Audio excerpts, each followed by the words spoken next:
Hello everyone, it's Jamarl Thomas. Welcome to the Progressive Soapbox. So let me make sure I'm live. I'm seeing green on this. And yes, I'm active. I love this photo. This is my people behaving poorly photo and screaming at each other. So last night I had a fucking awesome time.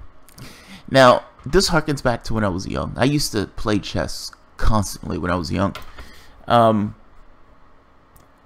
when I say constantly, I mean we used to play like every night, going over somebody's house. He'd cut the radio on, we'd be listening to jazz, R&B, some kind of neo soul, blazing, like loud, with 2 or 3 chessboards lined up. The winner of that night gets the tournament at the end of the week. So on, let's say on Saturday, we would have a tournament. Somebody would get the championship, just, you know, this thing of hanging over other people's head of how better they were. During the week, we would just play chess. So last night, I invited some guys over. We played. Some guys I used to play with, actually. It was a fucking awesome time. It was a fucking awesome time. Now, there was one catch. It was one amazing catch. And this is, from a class consciousness standpoint, it makes sense. But the way it interacts on an individual level, I found interesting. And even I was talking to the guy about it and trying to kind of like breaking it down from the standpoint of this is why you two are not getting along. So we played that night, and it goes well. Look, like I said, I haven't played in several years. I think like 2 years. So I held up my dukes. I did okay. Now, I kind of assumed that I was going to lose just because I haven't played in such a long time. And I did pretty well. I didn't do horrible.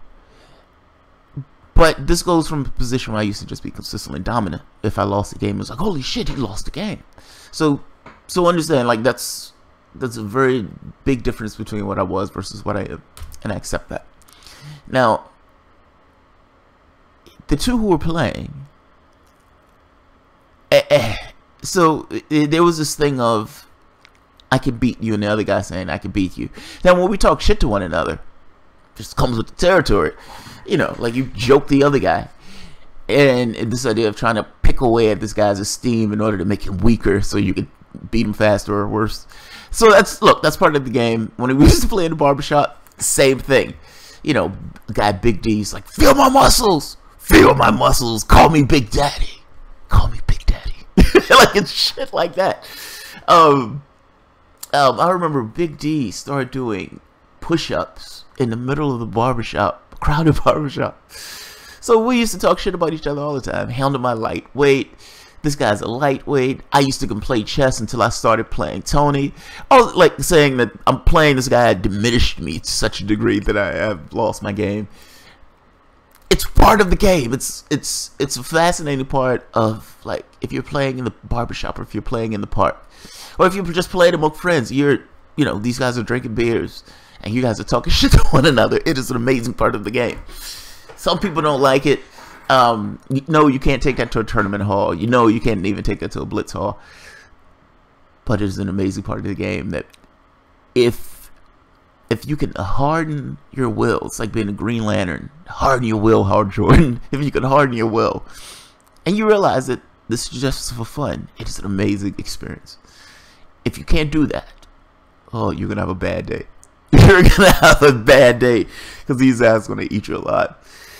The funny part is, these two play with each other all the time. And I'm sitting there laughing my ass off because to me it's funny. Look, if you don't take it seriously, you realize they're fucking with you. They're trying to undermine you. As long as you accept that and understand that that's where it's coming from. Now, it comes an issue if it gets to you. Like, if it gets to this thing where you actually question yourself based upon something that these guys are saying. Like, his wife wanted to ride in the back seat after what took place last week. Because I whipped his ass after that. Come on. It's like, certainly your wife didn't ride in the back seat, so there's no reason to get mad at that. But what if she did? What if she did? Like, what if she did say, alright, you've embarrassed me to such a degree, I'm going to get in the back seat. I'm not riding in the front seat with you. I'm embarrassed. if somebody says something about that, you're gonna, you know, they may ding a little bit. But that didn't happen. I'm just saying that from the standpoint of the conversations sometimes that these cats have. It can be locker room talk, immensely hilarious. I need to videotape that one day. Like, it's hard to get across. The shit is fucking hilarious. But sometimes it goes beyond the hilarity point. Because sometimes the jokes that are being made, they're just jokes. But how the people are perceiving those jokes is different based upon class, consciousness, status. It may not be interpreted that way. It may not even be said that way. Like saying, this is what I'm feeling about XYZ. Because you would feel some kind of way of saying it. Men do not necessarily want to make themselves appear weak. Sometimes saying something like, I feel X about X, seems a little weak. Particularly when you're saying it around other guys. The irony to this is that if you're around friends, you can just say shit like that. Nobody's going to look at you differently among your friends. After all, they're either your friends or they're not. They're going to be accepting or not. And being open and honest sometimes is the best way to go. I learned this from a friend of mine, Jaleel. This is a slight tangent. When we were hanging out at his place, we were in like Fredericksburg or somewhere, and I go to the store. He has like a bunch of people over, and I'm like, all right, I want to be left to my devices. This is kind of a lot of people. I want to be left alone. I'm okay being alone. And I go to the store or something, and I come back, and he comes out freaking out. Where were you? Where were you? I didn't know what happened to you, man. You can't do that. You have to let people know where you're going. And he's like freaking out, and I'm like, what the fuck is wrong with you? What's wrong with you? Why are you acting this way? Why are you behaving in this manner? And he's explaining to me like, look, it's a bad neighborhood. I just want to make sure you're okay. I'd be hurt if something happened, etc., etc. He's being honest. That shocked me. That shocked me. The most I expected was, hey, dude, just be careful when you're out. Sometimes honesty is the best way to go. I've had these experiences in college where the guys would just, when you're friends with them, just be honest. It greases the wheels a hell of a lot of a way. And I realized, just from a conceptual standpoint, the people in your life, if they're friends of yours, if they're actually close to you, you can behave in ways that are somewhat off and they'll still love you the same. They would think nothing of you. Think about your family. Think about the way your family members act. You're always going to have some oddball family member. As long as the guy's not a thief or criminal or murderer. Their aberrant behavior is just considered aberrant behavior. The aunt that's a little loud and, you know, abrupt or a little bit selfish. The other one who's a little bit overly affectionate. You just look at these people as people. You accept them for who they are. Same thing with friends. But that's not necessarily always the way people interact with one another. I mean, even among people who consider friends, guys. One friend, let's say friend A. Let's call him Mr. Aries. He's an Aries. Him and I used to pump heads like nobody's business. I'm an Aries moon, he's an Aries. But on some degree, I understand him. And even some degree, even the stuff that I get annoyed by, I've respected shit out of him before because there are aspects of me, particularly from my game, that I've learned from him. Now, aggression is one of them. Blunt aggression is one of them. He's one of the most aggressive fucking players I've ever come across in my life. So much where you'll be like, that shouldn't work, but the sheer level of brutality makes it work. It's phenomenal. I love it. Then you have the other cat who's I just met. Let's just call him cat number 1. These two guys play all the time. Mr. Aries is going for a PhD. Mr. Aries dresses in suits. Mr. Aries is a professional, runs his own business. The other guy is not. And when I used to play with him when I was younger, like in my early 20s, I used to be ill all the time. Like I said, I was ill all the time, so I wasn't working. And there's this thing where the people who you're around, one guy's an accountant, his master's. The other guy was mechanical engineer. The other guy is retired, but he lived his life doing whatever. And you're just you, and you have nothing to show for your life. Now, granted, as a person you have value, regardless. My claim to fame was that I could beat everybody. So, however I felt about the game space itself, I was confident in that space. It was the space of life. And it was being around these guys where you're like, alright, I need to finish my shit up. Because I am somewhat intimidated by what these guys have. Now, yes, they're just people, and yes, you just interacting with them as people, but certainly there was an economic difference between us. Now, that's not the case anymore from a life standpoint. I've gotten my degrees. I'm in a career as a software engineer. And when I play chess, I am a monster. So, even in that game space, I'm okay. Even in this thing of, okay, I'm going to lose for a little bit until I get my game back. That's okay. I accept it. But what happens when you're in that space where this guy's in a suit? This guy has a professional thing. He's trying to get his PhD. And this other guy who's not. They're playing chess. And there's this feeling of this kind of almost inferiority complex that's associated with what's going on. You're telling people that you can push me around. No. You're telling people that you can push me around. Now, this is weird because one guy's saying both of them are doing it. Both of them, to some degree, are saying, I can beat you, I can whoop you. But they're only saying it because the other one is saying it, if that makes sense. It's almost like one behavior drives the other behavior, so they end up in this mutual thing of, I can beat you. No, I can beat you. No, I can beat you. Then the truth comes out. You think because you're in a suit, or because you've played in tournaments, that you're supposed to beat me. And I'm saying that's not the case. Now, Mr. Aries never said that. Mr. Aries never brought that up. The person, however, has that particular perspective. He's thinking of this other person, and based upon this other person, he's infusing certain feelings into that other person that this other person must have. This is what this person is thinking about me. That's coming from self. That's completely coming from self. Now, does Mr. Aries hold that opinion? Maybe. He might. But understand, the person who's espousing that feeling of, you think you're better than me, you think I'm inferior to you, you think you should beat me, that's coming from him. Those are his demons. Those are his own demons. Are those demons real? Meaning, do they have reality to them?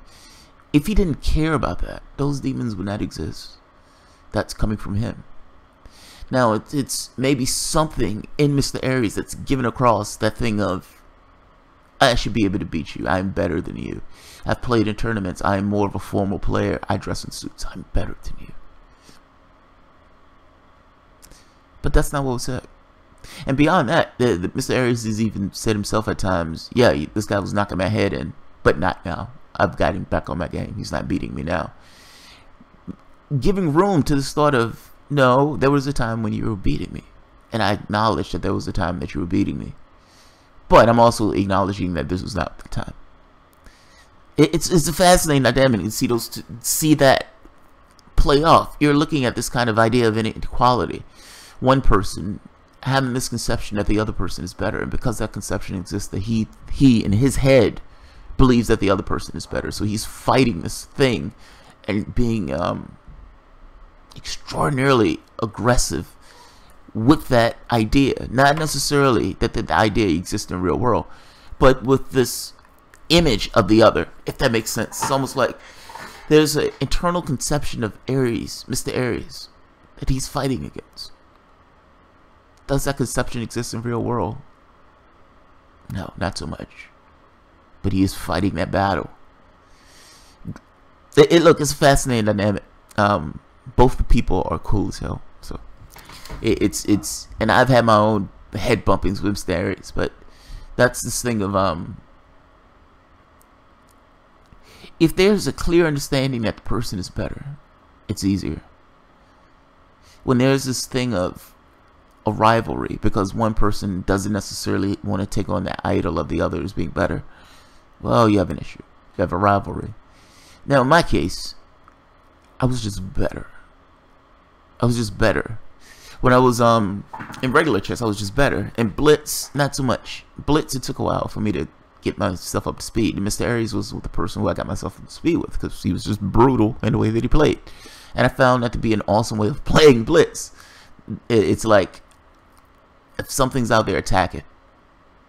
Attack it. And attack it again. It's the, like, when I was a kid, I used to play chess from this more strategic thing of, okay, I'm going to set this position up and do. Doesn't work that way. Life doesn't work that way. It's a failed way of playing. It's better of saying, okay, what do I want to do? And how do I go about it in the most brutal and efficient means possible? And then it becomes, if you're playing Blitz, particularly if you're playing Blitz, I need to be as brutal as I possibly can be. I need to create threats after threat after threat. I can't let him get any move whatsoever. And even if he does get a move, it has to be some move dealing with something that I myself am planning or I myself am coming up with. That's Blitz. Regular chess is a little different, but that's Blitz. Blitz is a different animal. I love Blitz. I love it. Absolutely love it.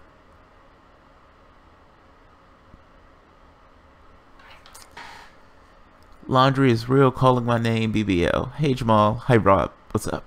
Hello everyone. Late but here. Anything defined as real is only real if you determine it's real, but is it real, really real? Well, that's a question, right? That's a question. What's real? What's real? That image of Mr. Aries to the other cat is real. It's real to him. He's responding to it as if it's real. He's interacting with it as if it's real. Anything that Mr. Aries does is coaxed in what he has defined Mr. Aries to be. Mr. Aries is not that or anything else. I have certain ideas of what Mr. Aries is. They're not real. Mr. Aries is a thing unto himself. Mr. Aries have certain ideas of what Mr. Aries is. Those also are not real. There's no definition of Mr. Aries that would actually encapsulate what Mr. Aries actually is. Even though Mr. Aries is a thing unto himself. If that makes sense. Your conceptions of everyone in your life are just your conceptions of those people. I look at this person. I interact with this person. In my head, there's a cognitive weight of what this person is. That person does something that's out of character. Oh, that's weird. Why did he do that? Your characterization of who that person is not, would never be a complete characterization of what that person is. You have no clue what goes on inside that person. Even with that, the only way you can tell what that person's conception is or what that person is if you can take each and every thought, quantify it. And as you quantify each and every thought, make comparisons, you have no idea what goes on inside that person. Zero. You only see the real effects, the afterworld, the outer world effects. And that's a fascinating part of people, though, right? You interact, you bump, you deal with, and you have this kind of conception of. And for us, we value this thing of consistency because otherwise we have no idea what the fuck is going on inside that person. So yeah, no conception of anybody is real. There's no reality to it, even though the person themselves is a real thing. Yeah, I like that, Rob.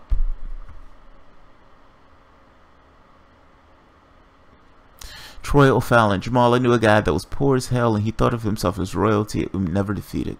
That is possible.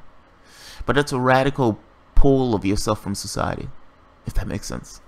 Like, that is a radical departure from, I am ensconced in this particular society and I'm taking on some of the ideas of this society. You would have to throw off and cast off each and every idea and label that you have in this society, particularly from how you yourself conceive of yourself versus how that Jesus Christ, how that society conceives of you, if that makes sense. As you walk about your society is not a real thing per se.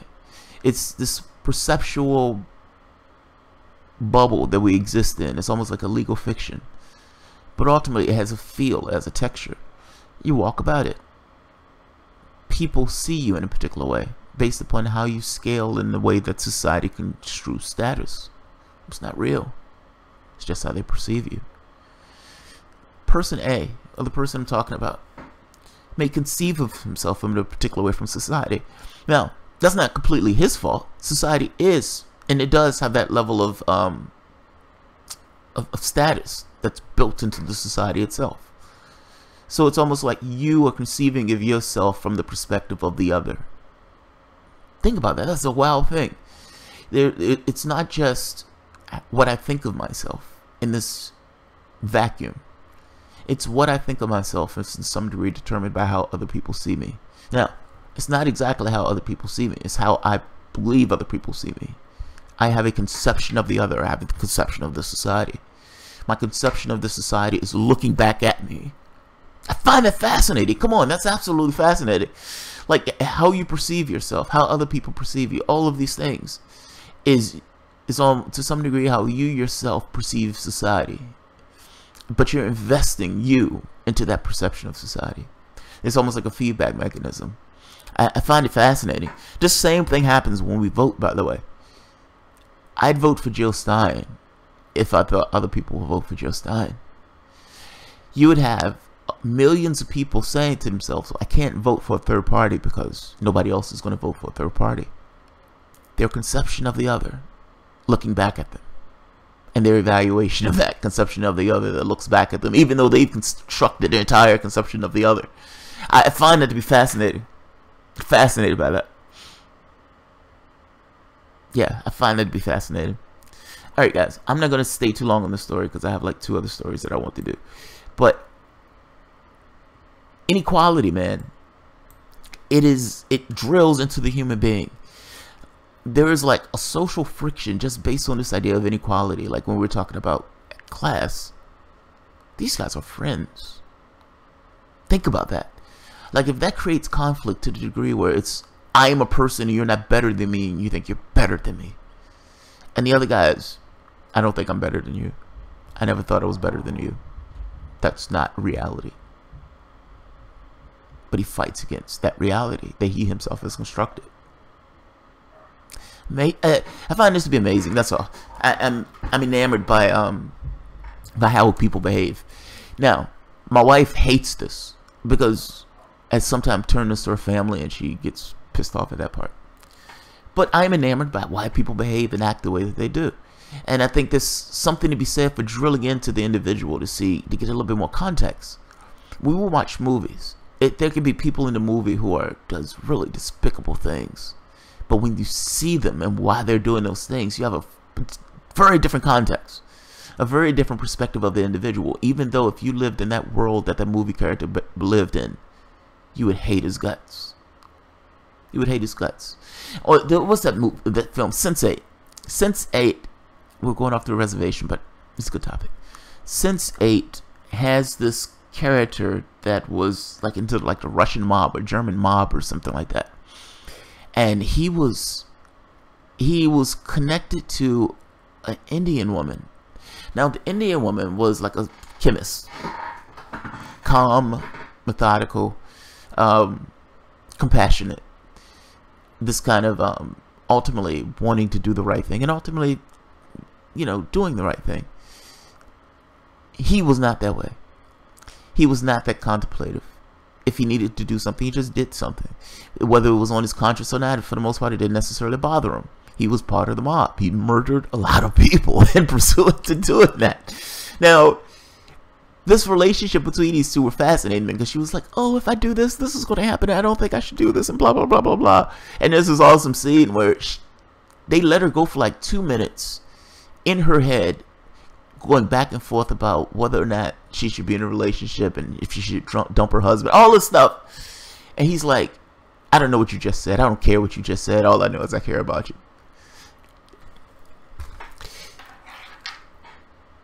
Seeing this guy's life and seeing why this guy ended up doing the things that he was doing gave you a hell of a lot more context. And when he was captured and when he was tortured, you felt for the guy. This guy has killed and murdered like 20, 30 people. But because you're seeing a wider perspective of the person, you also become somewhat more compassionate about the person. All I'm saying is drilling into people to try to understand their motives, at least to me. Yes, sometimes it's an intellectual exercise. And yes, it could be a little bit unmasking, I guess, to pull people apart in that way. But it does make you closer to the person. At least I think so. I think so.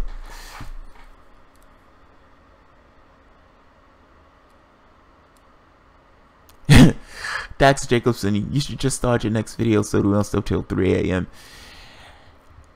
I am going to start. The problem is, when I do longer videos in this way, I don't think people watch them as often. So it's like it becomes an easier thing to break the videos up in that way. So I can say, okay, this video is about this topic, this video is about this topic, this video is about this topic, as opposed to just doing one like 60-minute show. That's all. That's the only reason why. So, alright guys, I'm going to kill this. Yeah, I leave it at that. Look, it's just an interesting topic. When you think about yourself for the moment, think about yourself. I think about myself a lot. Go into those dark corners. And what I mean is being brutally honest with you and yourself. 3 a.m. brutally honest. It's an interesting thing to see. Like, it's an interesting dynamic, or well, dynamic is the wrong word. It's this thing of trying to figure out your actual impulses, why you want to do the things that you do, and then how you feel about that. Now, how you feel about it part is the interesting part. Why do you feel about it that way? So it's okay. Yes, I want to do this. I feel bad about wanting to do this. But why do I feel bad about wanting to do this? What you'll find is there's a certain level of societal programming that's pushed into you. It's very weird. It's very interesting. Like, there's an aspect of you that's you, and then there's this aspect of your conception of the other judging what that is. But it's still your conception of the other. I find it to be fascinating. Alright guys, have a good night. Dax, I don't, look, for me, it's people staying up. If you can stay up, stay up. If you can't, you can't. I understand. I figure at some point people will see the video. I don't necessarily have this expectation of people staying up for it. In fact, if it's something that's a pressure or a stress, I would prefer you not. This is one of my own insecurities. This is one of my own insecurities. I like people to do stuff because they want to do it, not necessarily because they feel compelled to do it. It's in every situation. So, alright guys, if you enjoy the content, feel free to share, write, subscribe, and of course, you can always support the work through Patreon. Thanks everyone.